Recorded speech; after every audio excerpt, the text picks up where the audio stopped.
नमस्कार, स्वागत है आपका हस्तक्षेप में। मैं हूं आपके साथ पारुल। 15 साल बाद प्रदेश में सत्ता में आई कांग्रेस सरकार ने आज विधानसभा में अपना पहला पूर्ण बजट पेश किया।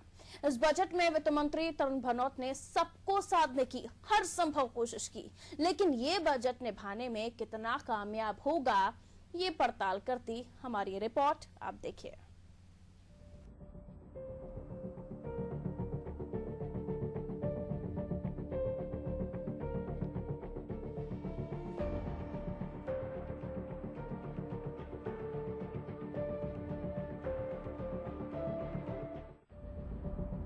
कमलनाथ सरकार का पहला बजट, जनता को नहीं लगी कोई चपत, किसान, गरीब और युवाओं पर फोकस, घोषणाओं के अमल पर विपक्ष भी चौकस। प्रदेश में 15 साल बाद कमलनाथ सरकार ने अपना पहला पूर्ण बजट पेश किया। ऐसा लग रहा था कि किसान कर्ज माफी और वचन पत्र के बाकी वचनों पर अमल के लिए राज्य सरकार धन जुटाने पर जोर देगी और आय के लिए नए स्रोत तलाशेगी, लेकिन वित्त मंत्री तरुण भनोत ने अपने पहले बजट में जनता को कोई चपत नहीं लगाई, यानी कोई नया कर नहीं लगाया। वित्त मंत्री तरुण भनोत ने जब अपना पहला बजट पेश किया तो उनका पूरा ध्यान किसान, गरीब और युवाओं पर था।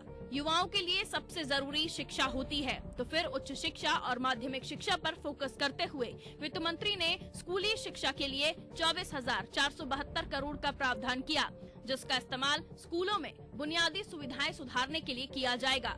उच्च शिक्षा पर जोर देते हुए छिंदवाड़ा और झाबुआ में नवीन विश्वविद्यालय खोलने और उसके अलावा प्रदेश में 3 नए कॉलेज खोलने का ऐलान किया।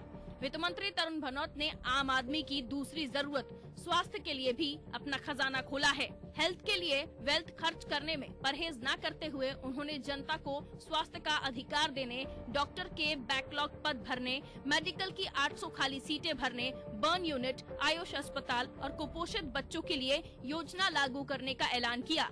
शिक्षा और स्वास्थ्य के बाद युवाओं के रोजगार को लेकर भी वित्त मंत्री ने अपना पिटारा खोला और युवाओं के लिए उद्योग नीति, रोजगार मूलक शिक्षा, मनरेगा के लिए 2,500 करोड़ देने, निवेश बढ़ाने और उद्योग में युवाओं की भागीदारी सुनिश्चित करने पर जोर दिया। भनोत जब सबके लिए कुछ न कुछ ऐलान कर रहे थे तो फिर अन्नदाताओं को भला कैसे भूल सकते थे। किसानों के लिए 1,000 करोड़ का प्रस्ताव किया। इसके लिए दूसरे चरण की कर्ज माफी के लिए 8,000 करोड़ के अलावा कृषक बंधु योजना का प्रस्ताव है। तरुण भनोत ने अपना बजट पेश किया और सबका ध्यान रखने का दावा किया, लेकिन बजट का वजन तय करने का पक्ष विपक्ष का अपना अपना सियासी पैमाना है। मैं कहा था उन सपनों को पूरा करने का प्रयास, हर तबके को, हर वर्ग को, किसान से लेकर युवा, युवा से लेकर दलित, समाज को माँ से लेकर बेटी तक समग्र विकास का बजट है। हर पहलू को छीनने का प्रयास किया। हमारे मध्य प्रदेश की विकास और प्रगति की बुनियाद अन्नदाता है, युवा है, स्वास्थ्य है, शिक्षा है। इसको ऐतिहासिक बजट कहा जा सकता है। खोखला बजट है। इस बजट में कहीं से भी ये बात नहीं दिखाई गई है कि इनकी राजस्व प्राप्तियां कहां से होंगी। इन्होंने सिर्फ आंकड़ों का खेल खेला है। राजस्व कैसे बढ़ेगा, और जो इतना बड़ा आकार है, लगभग 2,14,000 करोड़ रुपए का, इस राज्य की आवश्यकताएं कैसे पूरी होंगी, इस बजट की आवश्यकताएं कैसे पूरी होंगी। राज्य सरकार ने अपना पहला बजट पेश करते हुए हर वर्ग को खुश करने के लिए पहल की है, लेकिन अब ये तो बाद में ही पता चलेगा कि जनता ने इस बजट को कैसे लिया है, क्योंकि अभी कुछ ही दिन बाद निकाय चुनाव हैं, जिसमें जनता बजट पर अपना फैसला सुनाएगी। ब्यूरो रिपोर्ट, अनादि टीवी। तो भाई तरुण भनोत साहब ने अपना जो पहला बजट है वो पेश किया, जिसमें जनता पर कोई बोझ नहीं डाला गया है और हर वर्ग को साधने की हर संभव कोशिश की गई है। लेकिन ये कोशिश कितनी कामयाब होगी और राज्य सरकार को अपना वचन पूरा करने में कितनी मदद मिलेगी, इस पर हम चर्चा करेंगे। हमारे साथ एक पैनल मौजूद है, आपका तारुफ करा देती हूँ। हमारे साथ शिखर वाणी साहब हैं, संपादक हैं, शिखर वाणी के संपादक हैं, माफ कीजिए, सुरेश शर्मा जी। बीजेपी नेता सत्येंद्र जैन साहब हमारे साथ जुड़ गए हैं। आप दोनों का बहुत बहुत स्वागत। जल्दी कांग्रेस नेता भी हमें ज्वाइन करेंगे।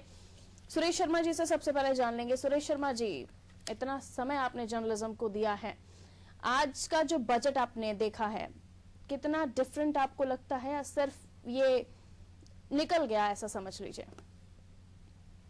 देखिए, एक तो सबसे बड़ी चीज इस बजट की है कि इसकी आलोचना करने का बहुत मन नहीं होता। बहुत सामान्य बजट है। क्योंकि बहुत कुछ अतिरिक्त करने की जो है इसमें कोई वो चाहत दिखाई नहीं दे रही है। और मुझे लगता है कि विभागों को जो देना चाहिए था वो लगभग दिया है। तो उसमें ये होता है कि डिपार्टमेंट्स की जो आवश्यकता है उसकी पूर्ति के अलावा उनके अंदर जो है जो जिसको ये कह सकते हैं कि डेवलपमेंट्स के लिए भी दिया है। जब आज प्रेस कॉन्फ्रेंस में ये सब बातें बताई जाने लगी तो उन्होंने कहा कि 23,000 करोड़ रुपया जो है हमारे पास डेवलपमेंट के लिए शेष बचता है, चाहे वो बजट 2,14,000 करोड़ का क्यों ना हो जाए।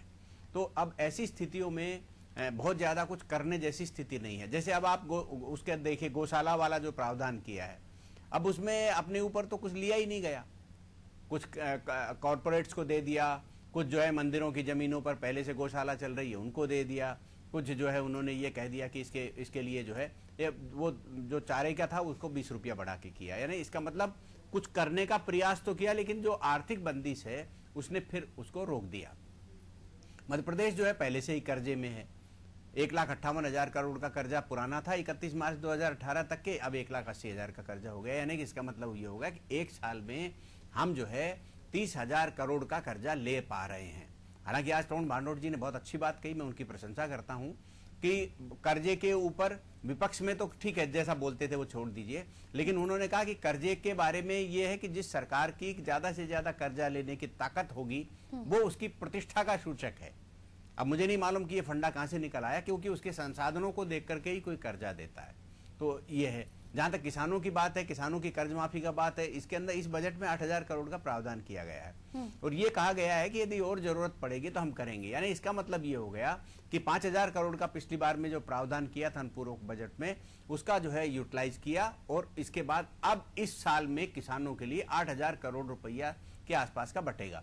अब पिछली बार का जो बटा है उसके अंदर आज भी वित्त मंत्री ने कहा, मुख्यमंत्री श्री कमलनाथ जी ने भी यही बात कही है, हम लोग भी इस बात को देख रहे हैं कि सरकार का जो फोकस था वो किसान को पैसा देना कम था, लेकिन एनपीए जो हो चुका था, जो बैंकों का एक डिफॉल्ट रहता है जिसको उसको पूर्ति करने में सरकार की तरफ से ज्यादा ध्यान दिया गया जी। अब इसके बाद जो है मध्य प्रदेश में रोजगार के अवसर कैसे जनरेट होंगे ये कहीं बजट से साफ नहीं हो रहा, क्योंकि कोई बहुत बड़ा जो है ऐसा संदेश नहीं दिया गया जिसके अंदर ये किया जाए।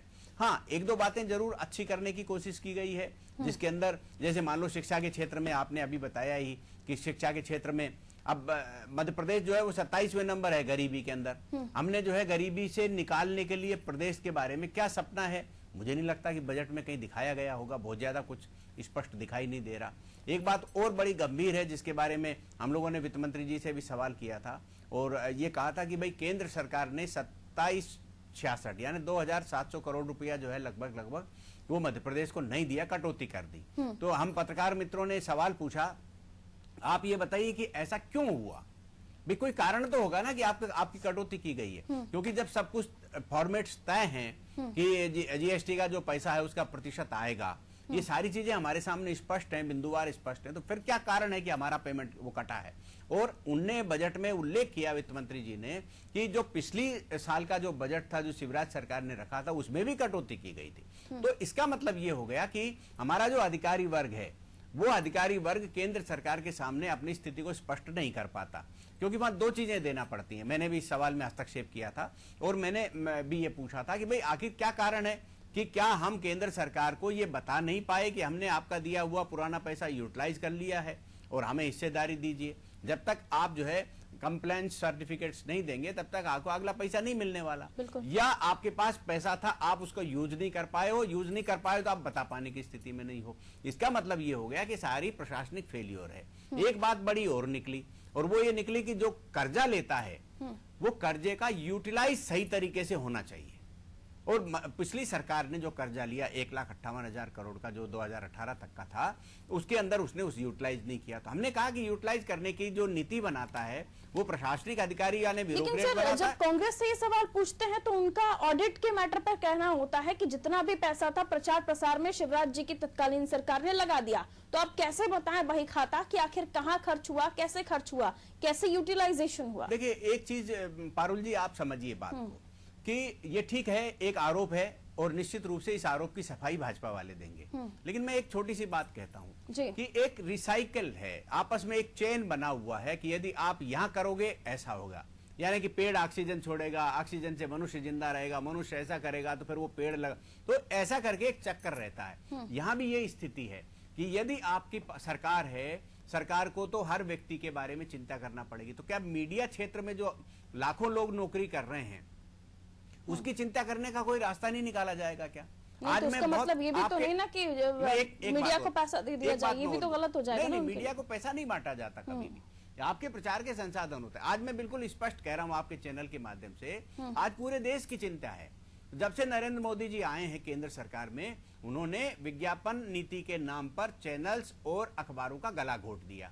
जब से कमलनाथ जी आए हैं तब से यही स्थिति मध्य प्रदेश में बन रही है। आप एडवर्टीजमेंट नहीं निकालोगे तो एक इतनी बड़ी जो मीडिया इंडस्ट्री है वो तो ठप हो जाएगी। आज आपने 10% का जो है उस पर कागज के ऊपर सरचार्ज लगा दिया। आज कितनी बड़ी परेशानी हो रही, सारा इल्ला सहित पूरा देश का मीडिया जगत ये कह रहा है कि ये बहुत गड़बड़ हो गया है, हम जिंदा नहीं रह पाएंगे, क्योंकि पहले आपने रिसोर्सेज को कम कर दिया और आप हमसे वसूल रहे हो। जब से जीएसटी के दायरे में अखबार और इनको प्रिंट मीडिया को लिया गया है, तब से हमारे पास राजस्व की जितनी प्राप्तियां होती थी घट गई वो। तो आज स्थिति ये होगी कि ये इंडस्ट्री ठप हो रही। तो ये कहना केवल कि एडवर्टीजमेंट देकर के वो अपना चेहरा दिखाते थे, चेहरा बिल्कुल नहीं दिखाते। कल तो आप ये कहने लग जाओगे कि जो झुग्गी वालियों की बसाहट के लिए। कमलनाथ साहब के साथ तो दिक्कत ये भी है ना, प्रधानमंत्री नरेंद्र मोदी का तो मैटर अलग है, लेकिन कमलनाथ साहब के साथ तो दिक्कत ये, उनका तो बजट ही कम है, उन्हें उधार लेना पड़ रहा है। तो जाहिर सी बात है वो दूसरों के बारे में कैसे सोचेंगे। पहले जो गरीब है, जो महिला है, जो स्वास्थ्य क्षेत्र है, जो बेरोजगारी है, पहली प्रायोरिटी उनके लिए वो होना चाहिए और वही कर रहे हैं वो। नहीं, ठीक है ना, देखिए सरकार को अपनी प्रायोरिटी तय करने का अधिकार है, हम उसको कोई चुनौती नहीं दे रहे। लेकिन मैं तो केवल इतना बताने का प्रयास कर रहा हूं कि जो आप कहते हो कि ये चेहरा चमकाने के लिए या ये करने के लिए किया गया है, इसके माध्यम से जो है जब तक दूसरे क्षेत्र को भुगतान नहीं मिलेगा, तो जो रोटेशन ऑफ द पेमेंट है वो जब तक लोगों के पास नहीं पहुंचेगा तो क्रय शक्ति कहां से होगी। आज मीडिया जगत को आप तहस-नहस कर देंगे, मान लो उनको नहीं देंगे, तो उससे क्या आपको होगा? मीडिया के अंदर लाखों लोग काम करते हैं, उनकी क्रय शक्ति घट जाएगी, वो बेचारे सड़क पर आ जाएंगे। चलिए, अभी एयर इंडिया, जेट एयरवेज और तमाम तरह की ऐसी बड़ी बड़ी कंपनीज जो ठप हो गई, उनमें काम करने वाले लोग बेरोजगार हुए। अब कहीं और एक लाइन तो नहीं लगाने वाले हैं जैन साहब? पारुल जी, नहीं ऐसा नहीं है। जेट और ये जो एयरलाइंस हैं, ये जो फेल हुई हैं, ये आपने जेट के बारे में शायद पूरा अध्ययन नहीं किया है, या मैं उसमें बताना चाहता हूं जेट ने क्या किया जो पहले की सरकार थी। और आपको भी शायद याद होगा कि संसद में भी बड़ी बहस हुई कि 2008 में जो एनपीए था बैंकों का, वो 14 जेट से कोई रिश्तेदारी नहीं है सर ना। मेरा कोई पॉजिटिव पॉइंट है वहाँ, मेरा नेगेटिव पॉइंट ये है कि इतने लोग रोजगार हुए उसके लिए अब क्या, बेरोजगार हुए उसके लिए अब क्या? नहीं, वो उनके लिए देखिए जो योग्य है उनको सबके लिए मिल जाता है। और वहां से मुझे ऐसा लगता है सारे योग्य व्यक्ति हैं एयरलाइंस एविएशन इंडस्ट्रीज के, उनको कहीं ना कहीं अच्छी जगह मिल जाएगी। अच्छा, कहाँ से क्या हुआ? नहीं, ऐसे आप घुमाइए मत ना डिबेट को। आप कह रहे हैं कि उनको कहीं ना कहीं मिल जाएंगे, जॉब को लेकर तो हम बात ही कर रहे हैं ना, बेरोजगारी का मैटर तो हमारा बात ही हो रहा है ना। अब जैसे कोई ग्रुप है, कोई कंपनी है, वो चल रही है, BSNL, HAL और तमाम तरह की कंपनियां हैं। बिल्कुल बिल्कुल, मैं उसी पे ही बड़ी पॉइंट, बहुत अच्छा पॉइंट आपको बताना चाह रहा था। जेट को क्या हुआ, वो पहले कांग्रेस के द्वारा पोषित होती रही। जो बैंक्स हुए, जो नेशनलाइज बैंक्स हुए, आपने देखा जो एनपीए 18 लाख करोड़ था वो बढ़कर के 52 लाख करोड़ हो गया। 2008 में 18 लाख करोड़, 2014 में 52 लाख करोड़। संसद में बहस हुई। ये एनपीए क्यों बढ़ गया था? क्योंकि कांग्रेस के द्वारा सपोर्टेड रहते थे ये सारे ग्रुप। तो इनको कहीं ना कहीं से इनका आपस में सिंडिकेट था। BSNL क्यों डूबा सर? जेट ने, मैडम सुनिए, तो BSNL क्यों डूबा सर? जेट ने 2016 में बोला कि साहब मुझे 6000 करोड़ का लोन दे दीजिए मोदी सरकार से। उन्होंने बोला ठीक है, हम आपको करवा देते हैं। तो बैंक से गए, बैंक ने बोला कि आपकी जो पूरी इंडस्ट्री की जो नेट वर्थ है, उस नेट वर्थ में हम आपको ऐसे डायरेक्टली नहीं दे सकते हैं, आप हमें कोई कोलेटरल संपत्ति जमा कर दीजिए।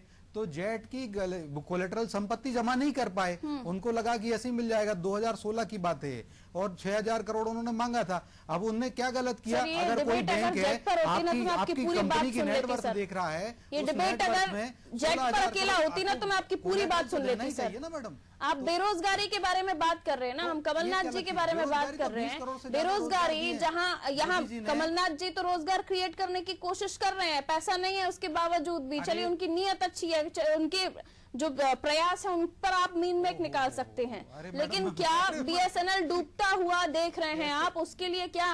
अभी आपने हमारे वरिष्ठ पत्रकार हैं, मेरे सम्माननीय हैं और मैं उनसे बड़ा सीखता हूं, उनका आपने स्टेटमेंट सुना, उन्होंने क्या कहा कि ये सरकार ने बोला है रोजगार देंगे, कैसे देंगे, क्या प्लान होगा, क्या टारगेट होगा? BSNL क्यों GDP डूब रहा है तो- सर? उसको अरे उठाने मध्य के प्रदेश लिए की क्यों बात। काम नहीं और किया जा ये रहा? कांग्रेस की सरकार ने ये टेप रिकॉर्डर कांग्रेस आज के से नहीं चलाया आरोपों है, में दम 50 है, सालों मान से लिया मध्य जाए, प्रदेश में अंबानी चलाया इसको है। प्रमोट कर रही है आपकी सरकार? जी, कांग्रेस के आरोपों में दम है, मान लिया जाए अंबानी इसको प्रमोट कर रही है आपकी सरकार? हमारी अपनी ही सरकार किसी को प्रमोट नहीं करती। कि आपको देखा होगा indirectly अगर काम अंबानी करने को वाली- प्रमोट किया होता तो आज अनिल अंबानी जी के ऊपर इतना डेप्ट रिकवरी ये सब निकल रहा है, ये सब नहीं निकलता।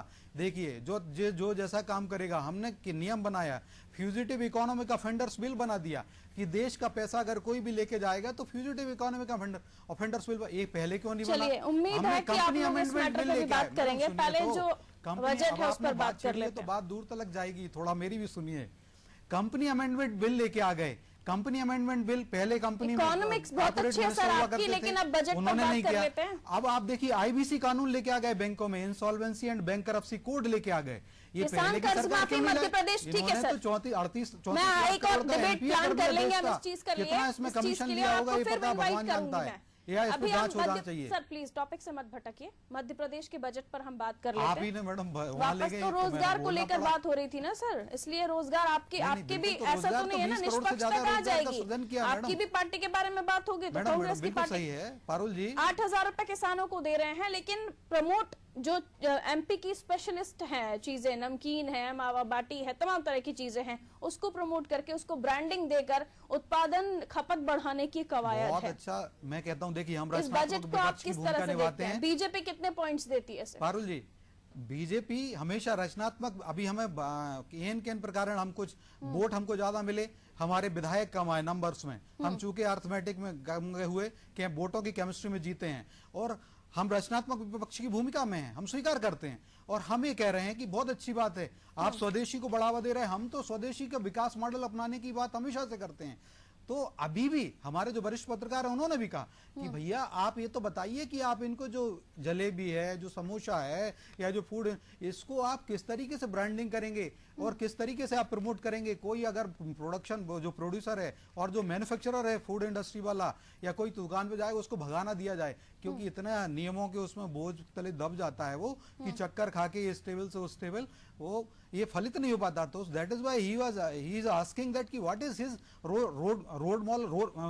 रोड मैप क्या है, उनका एक्शन प्लान क्या है, कुछ प्लान तो होना चाहिए। इसी प्रकार से उन्होंने जो रोजगार की बात कही, तो कितने लाख रोजगार देंगे एक साल में, अगर ये बता दीजिए आप उनके प्रवक्ताओं से, और अगर आपको मौका अवसर मिलता है तो आप उनके नेताओं से पूछ लीजिए, मंत्री जी से, कि मंत्री जी आप एक साल में आप क्या रोजगार देंगे, जरा स्थिति तो बताइए, क्या आंकड़ा डेटा दीजिए, क्योंकि हम बहुत रोजगार देंगे, हम ऐसे अवसर कर देंगे, तो उसमें बात नहीं बनती। बात बनती है ऑब्जेक्टिव ओरिएंटेड टॉक में, आप टारगेट दीजिए क्या है। तो वही मैं कहना चाहता हूं, इनका 50 साल का टेप रिकॉर्डर चल रहा है। ट्रैक रिकॉर्ड की बात तो इनका ट्रैक रिकॉर्ड देखिए आप, ट्रैक रिकॉर्ड कुछ है ही नहीं, टेप रिकॉर्डर, गरीबी हटाओ, किसानों को अच्छा करो, देश में उन्नति करो, इंडस्ट्रियलाइजेशन लाओ। आज फिर कहां गया वो इंडस्ट्रियलाइजेशन, कहां गई उन्नति, कहां गई किसानों की हालत।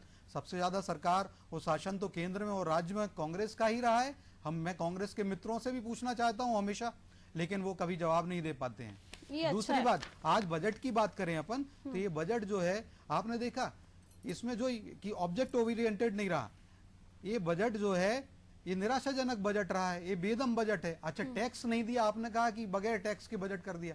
आजकल क्या है, स्ट्रेटेजी लगा दी लोग इन्होंने कि टैक्स के पहले ही बजट बढ़ा, वो जो बजट के पहले ही टैक्स बढ़ा दिया जाता है। कुछ दिन पहले पेट्रोल डीजल पर टैक्स बढ़ाया गया, उसके पहले ही अहाता और वो शुल्क जो अनुपूरक बजट था उस समय भी इस सरकार ने टैक्स तो बढ़ा ही दिया था, लाइसेंस फीस बढ़ा दी थी, सब बढ़ा दिया था। पेट्रोल डीजल के मामले में मौका आपने दे दिया, तो उन्होंने कहा चलिए हम भी कर लेते हैं, लड़ने झगड़ने से अच्छा है कि बराबरी पर आ जाए। लेकिन उन्होंने वचन पत्र में दिया था कि हम पेट्रोल डीजल की कीमतें कम करेंगे अगर हमारी सरकार आएगी। और ये बहुत बड़ा शर्मनाक बात है कि जो ये वचन पत्र में लिखते हैं उसी की धज्जियां उड़ाते हैं। इसीलिए तो हम कहते हैं कि इनका वचन पत्र भी फर्जी है, और ये तो ये वचन पत्र से महंगाई कम करने की बात तो आप लोग भी करते हैं ना सर। नहीं मैडम, तो वचन पत्र में लिखा है ना, इन्होंने क्यों लिखा फिर, इनको पेट्रोल डीजल अच्छा, की वचन प्राइस कम पत्र में करना लिख चाहिए देते था। हैं तो वो इन्होंने पत्थर की और लकीर रही हो बात जाता, और आप किसानों लोग की, बोल देते तो पत्थर की लकीर नहीं हो पाता। नहीं पत्थर की लकीर, वचन पत्र जो वचन दिया वो पूरा किया है, प्राण जाए पर वचन न जाए, इस तरीके के आप स्टेटमेंट सुनिए और फिर उन्हीं वचनों का क्या हो रहा है।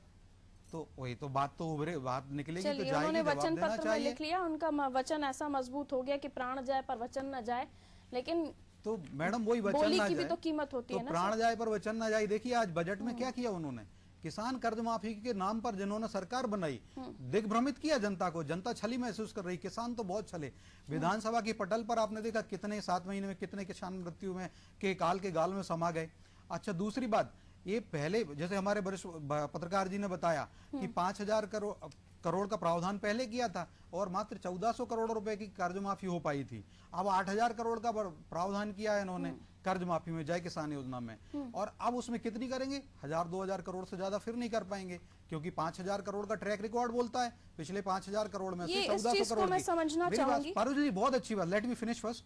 अब ये समय कम देखिए है सर, एक जल्दी साल जल्दी में कीजिए। ये 5-6 हजार करोड़ की कर्ज माफी करेंगे और टोटल 50,000 करोड़ के आसपास की कर्ज माफी इनको करनी है किसानों की, तो ये कितने साल लगा वो देंगे? बजट निकाल रहे हैं अगर कर्ज 5 माफी करोड़ को की तो लेकर 10 अपने साल बजट लगाएंगे में मैडम, से, तो 5 जिसमें साल का तो अवसर 2700 ही बना करोड़ दिया रुपए हाउस आप एजुकेशन में। डिडक्ट कर रहे हैं, उसमें से वो बजट निकाल के किसानों की कर्ज माफी के लिए भी 8,000 करोड़ रुपए दे रहे तो- हैं। इस पर आप अरे लोग मैडम, तो साधुवाद ये नहीं देंगे? बिल्कुल सही बात है, तो ये फिर वादा क्यों किया था? उनको भी तो बजट का पता था। मध्य प्रदेश की वित्तीय स्थिति जो विपक्ष में भी रहता है उसको भी पता होती है, जो पक्ष में भी रहता है उसको भी वही- पता वही होती मेरा है, कहने का और एक मतलब है आम ना। व्यक्ति को पता रहती, तो वाई दे हैव कमिटेड इस द बात को लेकर- रॉन्ग कमिटमेंट क्यों किया? मेरा ये कहना है। फिर अगर वचन पत्र दिया है, प्राण जाए पर वचन न जाए, इसी साल 48,000 करोड़ के कर्जे माफ होना चाहिए थे। क्यों आप 10 साल का प्लान बना दिया? 10 सूत्री प्लान है मैडम, हर साल अगर 5,000 करोड़ का बजट अगर किसानों के लिए माफ करेंगे तो 10 साल जाएगा, किसान की क्या स्थिति होगी? नई फसल को तो वो ले ही नहीं पाएगा। और बैंक में जाओ तो बोल देते हैं लोग, बैंक भाई आप तो बैंक करप्ट हो गए, आप तो चलिए, इस डिफॉल्टर चीज हो को गए। मैं समझ नई लेती हूँ, मैं फसल- लौटूंगी और आपके पास। फसल में सुरेश भी शर्मा जी, उन्होंने पहले किसान बोला कर्ज था, माफी एक धोखा है, एक छलावा है, इस तरह से प्रोजेक्ट करने की कोशिश की जा रही है बीजेपी की तरफ से। अभी भी जैन साहब इसी तरह की बातें नहीं, करते हुए नजर आ प्रोजेक्ट रहे नहीं, हैं। ये तो दिख रहा है प्रत्यक्ष। 2700 करोड़ रुपए की कटौती आप करते हैं, केंद्र की सरकार का क्या राज्यों के जनता के हित में कुछ नहीं करने का ऐसा कुछ सोच के रखा हुआ है? उन्होंने क्या हाथी खींचने का अपना मन बना लिया है? 2700 करोड़ रुपए आप देते नहीं हैं। किसान कर्ज माफी की बात अगर हो रही है तो उस पर जैन साहब संतुष्ट नहीं है।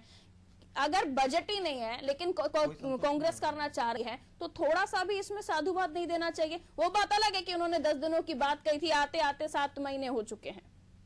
नहीं पारुल जी, सबसे महत्वपूर्ण बात कर्ज माफी में ये है कि जो प्रोसेस कमलनाथ जी ने अपनाया है, मैं अनेकों बार बोल चुका हूं कि वो स्वागत योग्य है। क्योंकि क्या है, पर इसमें जो एनपीए वाला चैप्टर जुड़ गया ना, तो थोड़ा सा मेरे जो उत्साह है वो कम हो जाता है। मैं ये मान करके चलता हूं, मैंने महाराष्ट्र का उदाहरण आपके चैनल पर ही दिया था। जब महाराष्ट्र के अंदर ये कहा गया कि बैंकों का कर्जा कितना है, तो बैंकों ने अपनी सूची दे दी, साहब हमारे बैंक से किसानों को इतना कर्जा दिया हुआ है। लेकिन बाद में जब फार्म भरवाए गए, जो अभी कमलनाथ जी ने भरवाए हैं, वैसे फार्म भरवाए गए तो 1 लाख करोड़ रुपया कम निकला हो, यानी बड़ी अमाउंट। यदि मान लो मैं थोड़ा राशि बोलने में कंफ्यूज हूं, तो एक बड़ी अमाउंट ऐसी निकली जो नहीं थी, क्योंकि फसल का ऋण और फिर ट्रैक्टर के लिए, मोटरसाइकिल के लिए और अदर जो ऋण ले लेते हैं उसको भी बैंक जो है उसके साथ जोड़ लेता है। आज हमारे यहां भी यही हुआ कि एनपीए वाला जो ऋण है इन्होंने माफ किया है। अब आप कह रहे हो कि हम केवल फसलीय ऋण माफ करेंगे, लेकिन एनपीए में फसलीय ऋण है या नहीं है? क्योंकि एनपीए आपका 50% पे समझौता हो गया, तो आपने पहले उसका निपटा दिया, 12-13 हजार करोड़ रुपए का जो था वो।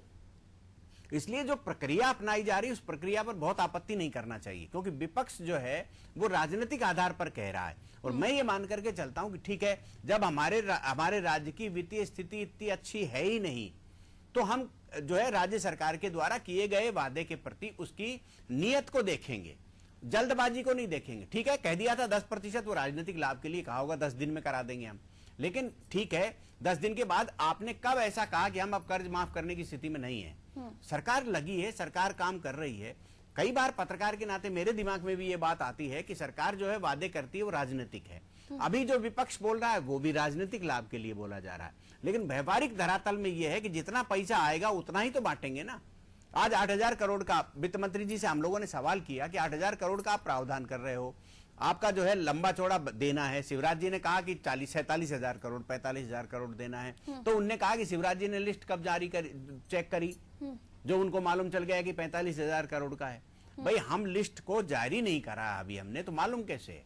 हमने एक चरणबद्ध करा। मिलाकर ये सर राजनेताओं की राजनीति में पिसती जो है वो जनता है। किसान ने भरोसा किया शिवराज जी पर और अभी ये बात कमलनाथ जी पर। मैं आपकी इस बात से पिस सिर्फ जनता और किसान रही है। नहीं, मैं आपकी इस बात से सहमत हूं कि जो प्रक्रिया कमलनाथ जी ने अपनाई वो बढ़िया है, नो डाउट, लेकिन इससे किसानों के मन में जो जल्दबाजी थी कि राहुल गांधी जी 10 दिन का कह के गए हैं, कमलनाथ जी ने कहा मैंने तो फाइल पे दस्तखत कर दिया, सब कंप्लीट हो गया, लेकिन किसान को कुछ भी नहीं मिला। जब कुछ भी नहीं मिला तो उसके कारण उसके मन में निराशा आ रही है। हम प्रक्रिया का सम्मान कर सकते हैं, लेकिन निराशा आ रही है, उसकी भी चर्चा हम करेंगे कि आज किसान जो है वो प्रदेश का ये मान करके चल रहा है कि ये तो टाल मटोल हो रही है। एक बात मैं और आपके साथ कहता हूं, अभी विधानसभा में परसों ही ये बात उठी थी, बहुत लोगों ने मुख्यमंत्री जी से कहा कि आप स्पष्ट करिए कि जो किसान है अब अगले उसके लिए, ये जो स्थगन प्रस्ताव भी इसको लेकर के आया, खुद शिवराज जी ने ये बात कही कि भाई आप हमको ये बता दीजिए कि जो आपने नो ड्यूज जो है उनको प्रमाण पत्र दिए हैं उसके आधार पर उसको अगली बार का लोन मिलेगा या नहीं मिलेगा, क्योंकि अब हमारे सामने दोबारा बुआई का समय आ गया है और उसके अंदर यदि किसान कर्ज लेकर के अपना खाद बीज या और बुआई की अन्य सामग्री नहीं खरीदेगा तो उसका काम कैसे चलने वाला है। तो अभी सरकार इस बात को स्पष्ट नहीं कर पाई है। ये एक बड़ा डैमेज जो है वो मध्य प्रदेश को होने वाला है और इसका जो है एक बड़ा नुकसान और होगा। पारुल जी आप गौर करिए। ये लेट लतीफी में इंतजार कर रहा किसान, वो अपनी नेक्स्ट फसल को बोए या ना बोए इस पर भी वो संशय में है। जल्दी से एक टिप्पणी ले लेते हैं। जैन साहब क्या कहिएगा? बिल्कुल संशय में है पारुल जी, वही तो मैं आपसे कह रहा था। इन लोगों ने 2008 में केंद्र में भी किसानों की ऋण माफी की थी और उसमें भी यही 2008 में की, 2009 में पुनः सरकार बना ली और 2013-14 तक उसको खींचते रहे। ये पूरे प्रदेश देश के अंदर भी नहीं कर पाए थे और वही मैं कह रहा हूँ कि इनका जो लॉन्ग टर्म एजेंडा हो गया, 10 ईयर्स से ज्यादा लग जाएंगे इस तरीके से। तो ये जनता ने मान लीजिए मैंडेट दिया, वो भी फ्रैक्चर्ड मैंडेट है और वो उसमें कैसे कर पाएंगे।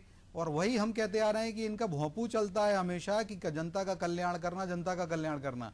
हम ये कहते हैं कि ठीक है हम भी जनता के कल्याण के लिए आए हैं, कोई और भी आता है तो जनता का कल्याण सही मायने में करे, डाउन द लाइन जाकर के उनकी मदद हो, उनके जीवन में उत्थान आए, लेकिन वो नहीं हो रहा है। इसीलिए 50 साल और यहाँ प्रदेश में और केंद्र में मोदी जी को डबल से आशीर्वाद पुनः जनता ने इसीलिए दिया है।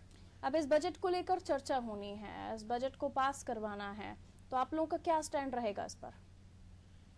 बजट को लेकर चर्चा और वो बजट हमारा तो यही है। आज भी हमारे नेता प्रतिपक्ष जी माननीय गोपाल भार्गव जी और लगभग 10 बार के विधायक हैं, वो बड़ा बहुत अनुभव है और उन्होंने भी कहा हम रचनात्मक विपक्ष की भूमिका निभाते हैं और अगर कोई स्वदेशी ब्रांडिंग करता है उसका समर्थन करते हैं। लेकिन आप ये बताएं कि ये जो पैसा आप जनरेट करेंगे वो कहां से लाएंगे? तो इन्होंने they have not given any type of solid information from where they will collect the fund कहां से रिसीट होगा वो बता नहीं पा रहे हैं।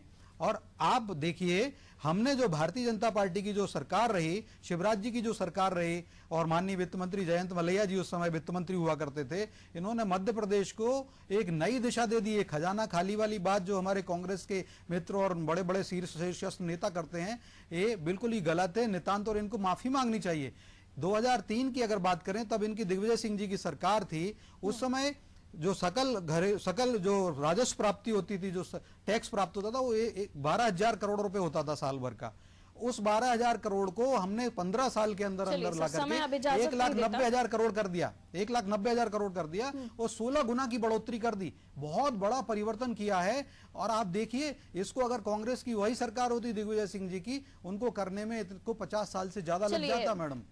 तो अपनी पीठ थपथपाना सभी के लिए कोई गुनाह नहीं होता है या किसी ने नहीं रहा मैडम, हाथ कंगन को आरसी क्या, पढ़े लिखे को फारसी क्या, ये डेटा जो है विधानसभा के पटल पर रखा गया, लेकिन देश में रखा गया, नीति आयोग के पास भी है, सब जगह है। ऐसी कई बातें थी जिसको लेकर किसान की नाराजगी आपसे भी थी, इसलिए आपको नकारते हुए और कांग्रेस को अपनाया और इसलिए कांग्रेस आज सरकार में है। बहरहाल शुक्रिया आप दोनों का हमारे साथ इस डिबेट में, इस चर्चा में पार्टिसिपेट करने के लिए। तो बजट को लेकर हम चर्चा तो करना चाह रहे थे, लेकिन बात निकली तो दूर तलक गई और दूर तलक गई तो बहुत सारी बातें इस डिबेट में निकलकर सामने आई। लेकिन एमपी बजट को लेकर ये भी कहा जा रहा है कि आय के क्या स्रोत होंगे, रेवेन्यू कहां से आएगा, इस मामले में कोई जिक्र नहीं किया है। जैसे हम केंद्र के बजट को भी लेकर डिस्कस कर रहे थे तो यही सामने आया था कि कैसे रेवेन्यू आएगा, इस मामले में बहुत क्लियरिटी नहीं थी और अभी भी क्लियर नहीं है कि इतनी सारी जो बातें कह दी एमपी के बजट में उसमें रेवेन्यू को लेकर बात होनी चाहिए थी कि आखिर कहां से ये पैसा आएगा, क्योंकि कुछ छोड़ा तो है नहीं बीजेपी की सरकार ने जीएसटी लगाने के बाद। तो कैसे कलेक्ट करेगी राज्य की सरकारें पैसा और कैसे योजनाओं में और तमाम चीजों में इन्वेस्टमेंट किया जाएगा उस चीज का या उस राशि को लगाया जाएगा, ये सोचने वाला विषय है। इसलिए नई टेक्निक को या नए आइडियाज को इम्प्लीमेंटेशन में लाते हुए जो देसी चीजें हैं, लड्डू प्रसिद्ध है मध्य प्रदेश में, जलेबी प्रसिद्ध है, इमरती प्रसिद्ध है और ऐसी ऐसी मिठाइयां, ऐसी ऐसी चीजें जो खासतौर पर एमपी के लिए जानी जाती हैं, उन्हें प्रमोट करके कुछ नया सोचने की कोशिश की गई है। तो देखते हैं कितना काम आता है। लेकिन बजट पास होगा और उस बीच झगड़ा नहीं होगा, शोर नहीं होगा, ये भी एक उम्मीद लगाई जा सकती है कि किसी तरह का शोर ना हो और अच्छे से चर्चा बजट के मामले में हो और ये बजट पास हो या फिर जो भी पॉइंट्स रखने हो विपक्ष को अपनी तरफ से वो रखे। बहरहाल मुझे दीजिए इजाजत, आप देखते रहें अनादि टीवी। नमस्कार।